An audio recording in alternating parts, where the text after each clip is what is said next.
So if you're sitting here thinking, how, Olivia, how do I do it? Follow those 3 tips. Those are going to be the key tips to help you become a reader if you do not know how to get into it. What process do I take? What are the steps? Those are the steps for you. Hello, Bookish Babes, and welcome back to my YouTube channel. I'm so very glad that you clicked on today's video to join me and bring you some amazing bookish content. And as you can see by today's title, this video is going to go out to all of you out there who want to become a reader but just don't know how to get into reading. So without further ado, let's jump straight into today's video. All right, hello and welcome. So if you clicked on this video, you might already be a subscriber and you're into books, or maybe you're someone who wants to get into reading but just doesn't know how. You've always hated reading, you've tried it, it's never really worked out, you don't know where to begin. And so I'm gonna give you 3 helpful tips so that you can use those to figure out how to become a reader, as well as some book recommendations for you. So let's just dive straight into today's video. I have my lovely cup of tea here and my cute little mug. If it'll focus, there we go, so cute. I think I got this from Meyer, I don't know. And then I put on some like little nails too. You can see just like a light fleshy pink moment. I love it. But yes, inside of my tea, I have a tea bag of some black English breakfast. Just that, no cream, no sugar, just plain, and it's really good. It's weird because I've always thought I was gonna be a person who's like, I could never have black tea. I could never do black coffee. Can't quite yet do black coffee yet. Has to have a cream or a sugar, or at least cream in it. But like a black tea or just tea on its own, green tea, oolong tea, whatever it is, like I can like do that. It's just so good. And this tea is like my favorite. Besides like Rooibos tea, I'll post the name here. Love that tea. The African, like South African Rooibos tea, it's like a reddish tint. It is so good, so creamy. They have like some flavors that are like almond and vanilla. Love it. But next would be English breakfast. But enough talk about tea. Let's get into these tips, tricks, and these book recommendations. And so when you want to get into reading and you do not know where to start, maybe you're someone who is like me. I've gotten into reading 2 years ago now, so I'm about to be 2 years in January, and I've been doing Booktube for a year, October this year, and so I'm still fresh, I'm still new. When I wanted to get into reading, or rather when I was younger, reading for me was a daunting task. I hated it. In school, I was a spark noter. I was someone who would read the summary, I would look up a synopsis online, I would look up some article that someone else read, look at the spoilers just to get the work done, or at least to get the reading that was required done. So 2022. January, yes, New Year's, I wanted to make a new resolution of like, I'm going to get into reading. I wanted some type of hobby, something that I could do while I'm doing other things like audiobooks, and reading just happened to be that thing for me. And so I made the mark that I'm going to find a book, pick it up, and read it. So I went to the thrift store and I ended up picking up, let me grab it for you, this right here, The Strange Fate of Kitty Easton by Elizabeth Speller. And what is really funny about this book, knowing that at that time in my life, I had absolutely no clue about books, I ended up picking up the advanced copy reading version, which is not for sale, which is before the editing. So this has some things in it that probably aren't in the like edited copy of the book. So I definitely would like to read that version of it. But this was the very first book that I read. And when I say this was a 5-star read for me, it's a historical fiction. It was just absolutely amazing. But this is the first book I read. I just went to the thrift store, I picked up a book and started reading it. And it was good, but I can definitely say in doing that, if I had these tips here, these 3 things to help me in beginning my reading journey, I think I would have gotten into it a lot quicker. I think I would have found more things that I like to read a lot faster. I think I wouldn't have bought a lot of the books I did buy that I didn't like. And so that's kind of where I began. All right, so to start with tip number 1, what is your reading age? And I think that is something that is maybe the most important thing to figure out when you want to get into reading, is what age reader are you? Are you a middle grade reader? Are you a young adult reader? Are you a new adult reader? Or are you an adult reader? Those are like the big 4 things that I personally look at in terms of reading age. Or are you a reader who happens to be an adult that loves all 4 of those genres? And so you need to figure that out first, because that will help you when you go into the bookstore, when you're looking online, when you're looking on maybe Goodreads or on Booktube or Book Instagram to find which set of books would be best for you, what would match for your reading age. So if you happen to be someone who's into middle grade, for example, Harry Potter is a middle grade series. It's a series that is manageable for an age group that is keened in and focused on middle grade reading. And if you happen to be someone who is a YA, young adult reader, meaning like teenage, I believe that's between the ages of like 13 to 17, if I'm not mistaken, that age group would probably really into The Hunger Games. That happens to be a book that is in that age genre, so on and so forth. And so first you need to start out is what your reading age. Me being an adult, I like to read pretty much all of the genres. I've read all of the those age group genres. So I love middle grade, I love YA, kinda. I love new adult and I read adult books. And so for me, I kind of get a wider variety and range of it. But if you say you're a middle grade reader, then you know that that's my age group. When I go into the bookstore, I can look for middle grade books. So after you figure out what your reading age is, next you need to figure out number 2, what is your interest? Now, I know you're not a reader. And so to figure out which type of books you would like to read, you need to kind of look at your personal life. Are you someone who loves history? Are you someone who loves biographies and learning about people from their perspective, or someone writing about another person? Are you into culture and travel? Are you someone who's fascinated with like video games and fantasy and shooting and action? Are you someone who's really passionate about romance? Are you just a sucker for love? Are you someone who's really into wizardry and magic? Then you know, okay, now I have dwindled down the massive amount of books again to a very small section. So you start with your reading age. Okay, let's say you're middle grade. Now you start with the interest that you have. I really love fantasy and adventure and fairy tales. Okay, so now you've gotten there. So middle grade, fairy tales and adventure. And so going into the very last tip, which I think is the most obvious of all, is you have to go buy a book. And yes, that can seem really daunting, but if you start with number 1, tip number 2, then get to tip number 3 with buying books, it's going to make the process so much easier for you. And that's the process that you can take to help you become that reader. So if you're sitting here thinking, how, Olivia, how do I do it? Follow those 3 tips. Those are going to be the key tips to help you become a reader. If you do not know how to get into it, what process do I take? What are the steps? Those are the steps for you. And so, yeah, I guess we'll dive into those book recommendations, and we'll start with middle grade since we're talking about that a lot. But yes, let's say you figure out you're a middle grade reader, you like adventure and fairy tales, and it's time to buy a book. Well, I think you should start with The Land of Stories by Chris Colfer. This is a 5-book middle grade series that you can get at your Barnes & Noble. You can get on Amazon. It's Alex and Connor, twin siblings, and their grandmother has this book, The Land of Stories, and they love it. They remember their father reading it to them before he passed. They remember just all the stories he would tell, the way their grandmother would speak about the Land of Stories. Well, one day they were given this book, and they go through reading it, looking at it, and one day Alex realizes this book is a little bit more than they seem. And as you can see by the front cover of the book, it looks as though Alex and Connor fall directly into the land of the stories.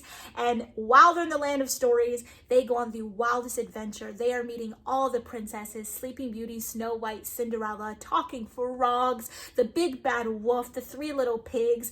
They are just having the time of their life trying to figure out, what is this all about? Who are these fairies? Who is Mother Goose? Like, who are all of these people, and how in the world did our grandmother have a book such as this? We need more information. And so if you are into middle grade adventure, fantasy books, fairy tales, princesses, Jack and the Beanstalk, if that is something for you, then I think you should pick up The Land of Stories. You'll absolutely love it, because I did.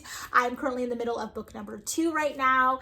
It was just amazing. I actually had to tab it because I liked it so much, and I think this would be a perfect book for you. Then let's say you're a YA reader who's really into fantasy, dystopian, like the 100, end of the world kind of vibes, then I think The Hunger Games is going to be the series for you. Now, I know many of you have probably heard this series. Maybe you've watched the movies, maybe you haven't. Maybe you're like me and this is the first time you've read the books and you haven't watched the movies yet. I just finished book number 1, and again, I tabbed it And this is really great. You're following Katniss Everdeen, who lives in District 12. There are 12 districts. Then you have the Capitol, who kind of is in control of everything. Every year, the Hunger Games begins. They take 2 tributes from each district, boy and a girl, to fight to the death to win. And in doing that, their district will get, you know, more provisions for that next year. And it's televised on TV for the Capitol to kind of watch and enjoy as pleasure. And so it's really intense. There's a lot going on. There's a little romance in this book, but it's definitely a great read. And I'm so happy that I was able to read it. So if you're a YA reader who loves fantasy, dystopian, maybe you've watched The 100, I feel like there's a couple other ones of like end of the world kind of vibes, that's what that's giving me, then this is going to be the series for you. And then let's say you're a new adult, so you're not a YA anymore, you're kind of 18, 19, 20, 21, and you like fantasy, but you also love really strong female characters. You love people who make a statement for themselves and call it how it is, no chill, this is what you're gonna get. You're a person who loves to see character development and you love action, then I think this will be the series for you, and that is Sarah J. Maas' The Throne of Glass series, but this book is The Assassin's Blade, which is the prequel to the series, so you can read this first if you'd like. I did because I think it helped so much. And the whole series is the Throne of Glass series, and I believe this has, 1, 2, 3, 4, 5, 6, 7, 8 books in it, so it's quite long. I am currently in book number 2, with technically 3 because I read this one, and this follows Selena Saradothine. I'm not really good at pronouncing her last name, but her name is Selena, and this is a fantasy book, and we have a Selena who is an assassin. And when I tell you the baddest, toughest, beautiful assassin there is out there, that is Selena. She is a prodigy. She was trained. She knows what to do. And throughout this book, you get these little short stories kind of just watching Selena on these different missions that she's being sent on to do for different reasons, whether it's, for, power, for money, to steal things, to capture things, all of those things. Like, you watch Selena doing them. And then once you dive into book number 1 in the series, you kind of then see how this book kind of led to Selena being broken down, but yet she's going to rise back to the occasion again. And so I think this is definitely a series for you. You're going to have some romance in this book. There's going to be some heartbreak in this book. There is going to be some twists and turns. You're going to see Selena making decisions that are so amazing. And she's one of my favorite book characters there are so far. I literally love it right now, reading the other books in the series. It's amazing. She defies all the odds. She is someone who, although her title is the assassin, she is someone with a heart that is so big and that sees the bigger picture and isn't willing to cut corners to save the lives of other people, no matter how detrimental it might be to herself. And so I think this book is fantastic. This was originally coined as YA, but the author eventually had to move it to a new adult kind of age limit. And so I think if you're a new adult and you love fantasy, you love things about assassins, you love things with female main characters who are strong and who are tough and who are just everything you aspire to be, then I definitely think this is the book for you and the series for you. And then lastly, if you're an adult reader, and let's say fantasy isn't your thing, you're not into the whole fairy tale-esque of it all, but you like just some regular good fiction, you're into a little mystery, maybe a slight bit of true crime stories, or maybe articles or movies that are told from varying perspectives. So maybe you could watch a movie that has a lot of main characters, so you're kind of getting different perspectives of things, or you're just a person who likes to get a wide range of information from many different directions, then I think this is the book for you. This was the second book that I ended up reading when I got into reading, and that is The Vanishing Acts by Jodi Picoult. And this book was really good. It's also, like I said, written from the different perspectives. So we have Fitz in one of them, Dahlia in one of them, Eric, I believe, is a character as well, and then Andrew is a character, if I can remember all of them. It's been so long since I read this book, but we're following Dahlia Hopkins, and she has her dad, Andrew. She has a daughter, which I cannot remember what the name of her daughter is. And then she has her fiance, who is Eric, and then one of Eric and Dahlia's best friends, Fitz. And so Eric has just kind of proposed, and to Dahlia, and they're kind of working it out, but he kind of has a drinking problem. He's kind of not really what she wants, but she's in love with him. She's kind of like that. She has a daughter, just so on and so forth. She's living with her dad, Andrew, and she has a bloodhound, and they go and they find missing persons. And so that's kind of what she's just been involved in right now. And as that is going on and happening, one day when she gets home, there was a knock on the door from the police, kind of letting her know that Dahlia and the story that she's always been told isn't as it seems, that actually her mother, the person that she has thought was gone and abandoned her, is actually still alive. And technically, the name Dahlia isn't the actual name that she has and that she was born with, but rather that her name was changed as well as her father's, because her father kind of kidnapped her and she never knew it. And so throughout this book, you're just trying to figure out what's going on. You're watching Dahlia, who is actually named, I believe it is Bethany, if I'm not mistaken, just go through the motions of like, what's going on? What is happening? How did I not know this? What did my dad do? Who is my mom? I don't understand. Eric, my fiance, isn't what I want. He is not doing the things that I need him to do. And you're just kind of watching her go through those motions, and each chapter getting a different perspective from a different character. It's such a good book. It's so much that you're able to feel in this, and you're getting, it was such a great read. I felt as though I was never bored. I was so invested in the characters. And I think it's also really lets you see that obviously those things happening and, kidnapping and things like that are so terrible and tragic and should never happen. But in this book, you're able to see how even still we know that her dad, Andrew, made such a decision for a reason, and you see why he did it. And so you can see just like the torn feeling a lot of parents feel in those situations, or just parents in general can feel. And so I absolutely love this book, and I 100% recommend it. And so all of these books I'll be sure to link down below for you guys. But yeah, that is what you need to do. If you want to know how to become a reader, you first need to start with those 3 tips. You need to know what your reading age is. Then you need to figure out what are your interests. What are things you like to do just in your personal life, the movies you like to watch, the music you like to listen to, the things you like to do, as well as then you need to go buy the book.